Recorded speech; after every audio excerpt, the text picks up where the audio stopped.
बड़ी खुशी हो रही है कि 2014 के अंदर जो गुब्बारा बड़ा हुआ था, फूला था मोदी जी का, आज उस गुब्बारे की हवा निकालने का काम आम आदमी पार्टी करने जा रही है।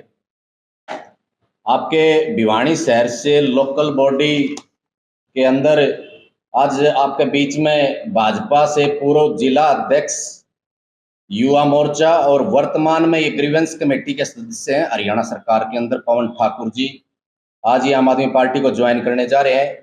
इनके साथ में देवेंद्र पूर्व शहरी अध्यक्ष हैं भाजपा युवा मोर्चा भिवानी के। इनके साथ में प्रवीण कुमार जी पूर्व मंडल महामंत्री हैं ग्रामीण मंडल के, और संजय कुमार जी जो कि पूर्व पार्षद के प्रत्याशी रहे हैं वार्ड नंबर 20 से। तो आज मैं ये कह सकता हूं कि भाजपा का जो एक बड़ा पुलिंदा था, जो कहा करती थी कि भाई बड़ी हमारी बहुत बड़ी पार्टी है संगठन के रूप में, अब वो कड़ियां जो है वो चटकना शुरू हो चुकी हैं। आज साथियों ने आम आदमी पार्टी के अंदर और अरविंद केजरीवाल जी की नीतियों के अंदर विश्वास जताया है, और इस विश्वास के साथ में और इस उम्मीद के साथ में आज ये आम आदमी पार्टी को ज्वाइन करने जा रहे हैं कि आखिरी व्यक्ति तक ये आम आदमी पार्टी की नीतियां और अरविंद केजरीवाल जी के विचारों को पहुंचाने का काम करेंगे। इसी विश्वास के साथ आज, इसी नीतियों के साथ में आज इन्होंने आम आदमी पार्टी ज्वाइन की है। मैं बड़े विश्वास के साथ आपको ये कह सकता हूं कि आने वाला समय के अंदर अब इनके जिले की इकाइयां टूटनी शुरू हुई हैं, कुछ समय के बाद इनकी विधानसभा की इकाइयां टूटनी शुरू होंगी, आहिस्ता आहिस्ता इनकी स्टेट की इकाइयां टूटनी शुरू होंगी, और जितने भी इनके अंदर ईमानदार बड़े लीडर हैं, आप बहुत जल्द देखोगे कि पूरी की पूरी भाजपा की हवा निकालने का काम करेंगे। तो बड़ी खुशी है, और सह सम्मान और इनका पूरा मान सम्मान जो है वो आम आदमी पार्टी के अंदर इनको दिया जाएगा। इन साथियों की बदौलत आने वाले 2024 का चुनाव भी आम आदमी पार्टी लड़ेगी, और पूरी उम्मीद के साथ कह सकते हैं कि भाई आने वाले 2024 के अंदर ये आम आदमी पार्टी और अरविंद केजरीवाल जी की सरकार बनाने का काम हरियाणा के अंदर करेंगे। दूसरा विषय बड़ा गंभीर है जो आज आप लोगों के बीच में हम लेके आए हैं। जिला अध्यक्ष इन साथियों का स्वागत करे और पट्टे पहनाकर इनको आम आदमी पार्टी को ज्वाइन करवाए। मीडिया के सभी साथियों को मेरी तरफ से हाथ जोड़ करके नमस्कार। आज ये जो आम आदमी पार्टी का परिवार बढ़ाने का जो कार्य किया है, आज हमें बड़ी खुशी हो रही है कि बीजेपी के पूर्व जिला युवा अध्यक्ष और कई युवा साथियों ने पार्टी ज्वाइन करी है। इससे हमारी आम आदमी पार्टी के परिवार और कुंबे को मजबूती मिलेगी, और हमारे आम आदमी पार्टी के राष्ट्रीय संयोजक माननीय अरविंद केजरीवाल जी का एक ही सपना है, make India number 1 in the world. तो ये इन सभी युवा साथियों ने आज मुझे विश्वास दिलवाया है कि अरविंद जी के इस सपने को हम साकार करेंगे, मजबूती के साथ पार्टी के परिवार और कुंबे को और भी मजबूती के साथ बढ़ाने का कार्य करेंगे। और आज प्रेस कॉन्फ्रेंस के माध्यम से मैं पूरी डिस्ट्रिक्ट के जितने भी श्रोता बहन है, भाई है, साथी हैं, सबको यही संदेश देना चाहती हूँ, आम आदमी पार्टी में शामिल होने का मकसद एक आंदोलन में शामिल होना है। तो आप सभी डिस्ट्रिक्ट जिले के साथियों से मेरा यही निवेदन है, अगर कोई साथी पार्टी ज्वाइन करना चाहता है तो हमें फोन करें, हम आपके घर आके फट्टे पहना के पूरे मान सम्मान के साथ पार्टी ज्वाइन करने का कार्य करेंगे। बहुत ही इम्पोर्टेंट मैं उस विषय पे जाना चाहूंगा जहां सरकार कहती है कि एक ईमानदार सरकार आज के दिन हरियाणा के अंदर काम कर रही है।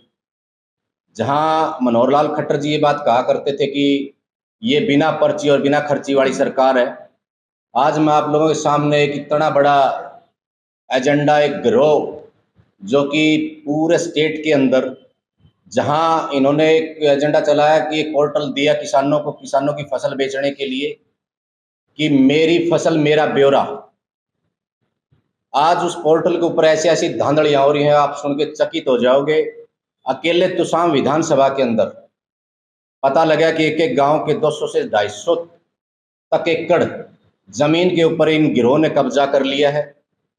ये अपने नाम से पोर्टल के ऊपर किसानों की जमीन को अपनी तरफ पोर्टल पे जमा करवाते हैं, अपनी तरफ से दिखाते हैं, ताकि राजस्थान साइड से जब किसान मंडी के अंदर जाता है, अपना जब किसान मंडी के अंदर फसल बेचने जाता है और पोर्टल के ऊपर जब अपनी जमीन ढूंढता है, तो पता लगता है कि कोई पलवल के नाम उसकी जमीन गई हुई है, कोई राजस्थान के किसी व्यक्ति के नाम उनकी जमीन गई हुई है। कोई अलग अलग जिलों के अंदर उनकी जमीन गई हुई है। ऐसे कुछ किसानों की जेन्युइन प्रॉब्लम हमारे सामने आई, आम आदमी पार्टी के सामने आई। उसमें से एक किसान ये भी हैं जिन्होंने कल लिखित में अपनी शिकायत दी, और ये पुलिस की रसीद है, थाने की रसीद है, जिसके अंदर एसआई और प्रबंधक के साइन है। और रसीद के अंदर खुले में खुला एक बात बोली गई है कि सर आपने पोर्टल दे दिया, लेकिन पोर्टल के ऊपर अकेले अगर तो शाम विधानसभा की 30,000 एकड़ जमीन का मुआवजा और फसल का ब्यौरा अगर कुछ व्यक्ति लगा के उसका फायदा उठा रहे हैं, तो एक छोटा स्कैंडल नहीं कहा जा सकता। इसके अंदर अगर हम कहें तो ये अकेला कोई एक छोटे मोटे गिरोह का काम नहीं है, इसका पीछे बहुत बड़ा गिरोह हो सकता है। उस गिरोह के साथ में कहीं ना कहीं सरकार के तार भी सीधे जुड़े हुए हैं। मैं ये भी कह सकता हूं कि कृषि मंत्री और मुख्यमंत्री भी इसके अंदर शामिल हो सकते हैं। उसका एक वजह है कि अगर जब आप इसको देखना आंकना शुरू करोगे, 1 एकड़ के अंदर एक किसान की फसल, जैसा कि सरकार ने रेट दिए हैं 2200 रुपये प्रति किला बाजरा और 300 रुपये उसको बोनस दिया जाता है। उसके बाद 72 योजना का फायदा अलग होता है किसान को। उसके बाद कुछ मुआवजे की राशि भी आती है जो कि 1 एकड़ के ऊपर एक किसान को मिलता है। अगर सच्चाई कहूं तो राजस्थान से 1800 रुपये क्विंटल के हिसाब से बाजरा खरीदा जाता है, 2200 के हिसाब से यहाँ पे वो बेचा जा रहा है। और उसके बाद 300 रुपये जो बोनस है, वो बोनस का अलग से बेनिफिट मान के चलो। अगर मोटा मोटी कहूं तो 500 और 300, 400 और 300 700। इसका अलावा जो 500 रुपये बोनस है वो ये जो 72 योजना का जो आता है 1200, और इसके अलावा जो मुआवजे की राशि है वो अलग। अगर 1 क्विंटल के ऊपर इतना पैसा बच रहा है, आप सोच के देखिए, जब 30,000 एकड़ जमीन अकेले तो शाम विधानसभा की है, तो पूरे अगर हरियाणा के अंदर 90 विधानसभाओं की बात करें, 22 जिलों की बात करें, तो ये एक बहुत बड़ा स्कैंडल है जो कि सरकार का दवारा खुलेआम किया जाता है। जब किसान मंडी के अंदर जाके अपनी फसल का ब्यौरा लेने जाता है तो एसडीएम पटवारी, कई सरकारी अफसर भी इसके अंदर शामिल है। ये सरकारी अफसर जब उनसे मदद मांगी जाती है तो उसको धमकाया जाता है, किसान को उसकी सुनी नहीं जाती। जब वो थानों के अंदर जाता है तो थानों के अंदर भी उनके साथ में यही दुर्व्यवहार हो रहा है। तो किसानों के जो पक्ष की बात करने वाले थे, जो किसानों के हक की बात करने वाली सरकार अपने आप को बताती है, कहीं ना कहीं आज किसान को ठगने का काम कर रही है। हमारा आप लोगों से एक ही अनुरोध है कि ऐसी ऐसी एक शिकायत नहीं, अनेकों शिकायतें थानों के अंदर पड़ी हैं। मैं आपसे अनुरोध करूंगा कि जितने भी मीडिया के भाई आज यहाँ पे बैठे हुए हैं, आप जरूर थानों के अंदर जाइए, देखिए एक बार कि आपके हल्के के अंदर या आपके जिले के अंदर कौन कौन सी विधानसभाओं के अंदर ऐसी ऐसी शिकायतें आई है। ये अकेले भिवानी का मुद्दा भी नहीं है, ये पूरे हरियाणा का मुद्दा है। पूरे हरियाणा के अंदर अनेकों शिकायतें ऐसी थानों के अंदर गई हैं, जहां किसान जब पोर्टल के ऊपर जाके अपनी फसल का ब्यौरा देने जाता है तो उसका फसल का ब्यौरा पता लगता है किसी और व्यक्ति के नाम से उसका एडमिट कार्ड बना हुआ है। तो मैं तो आपसे एक ही बात कहूंगा कि छोटा मोटा सिस्टम नहीं है, इसके साथ बहुत बड़ी गैंग और एक बहुत बड़ा घोटाला हरियाणा के अंदर हुआ है। तो इसको, और ये अकेला आज का घोटाला नहीं है, इससे पिछली बार जब फसलें बिकी तब भी ऐसा ही हुआ था, उससे पिछली फसलें बिकी उसके अंदर भी ऐसा ही हुआ था। तो मैं पूछना चाहता हूं आपके माध्यम से, सरकार सोई भी नहीं है तो अभी तक उनको क्यों नहीं पता चला कि ऐसा ऐसा घोटाला होने लग रहा है। एक व्यक्ति के नाम से 200 200 250 एकड़ अगर लिखित होने लग रहा है तो सरकार का काम था उसको देखना। लेकिन अगर सरकार आंखें मिची हुई है तो हम कह सकते हैं कि सरकार भी इसके अंदर शामिल है, खुद मुख्यमंत्री जी भी इसके अंदर शामिल है, और यहाँ के हमारे जो कृषि मंत्री हैं जेपी दलाल जी, वो भी इसके अंदर शामिल है। और उसका एक जीता जाता उदाहरण ये है, और पोर्टल के ऊपर भी इसकी सारी इंफॉर्मेशन पड़ी हुई है जो कि हम देख के आए। तो मैं तो आप लोगों से एक ही रिक्वेस्ट करूंगा कि पूछिए यहाँ से जेपी दलाल जी से, पूछिए जब भी आपके बीच में या आपके शहर के अंदर मुख्यमंत्री जी का प्रोग्राम हो, जहां जहां भी उनके जन संवाद चल रहे हैं, उनमें पूछिए कि ऐसा क्यों हो रहा है। किसान जब पोर्टल के ऊपर अपनी जानकारी लेने जाता है तो उसको जानकारी क्यों नहीं मिलती। कई एफआईआर भी दर्ज हुए इस मामले में, कई लोग अंदर भी गए। खत्म कहाँ हुआ, खत्म होना चाहिए था ना। आज भी किसान अगर लिखित में शिकायतें भेज रहे हैं तो सोच के देखे कितने किसान ऐसे बैठे हैं जो बेचारों को नहीं पता, वो आते हैं पटवारी उनको धमकाता, अलग अलग पदाधिकारी या अधिकारी उनको धमकाते हैं, तो वो अधिकारी के धमकाने के बाद शायद उस किसान की हिम्मत नहीं होती कि वो थाने तक जाके अपनी एप्लीकेशन भी लिखवा दे।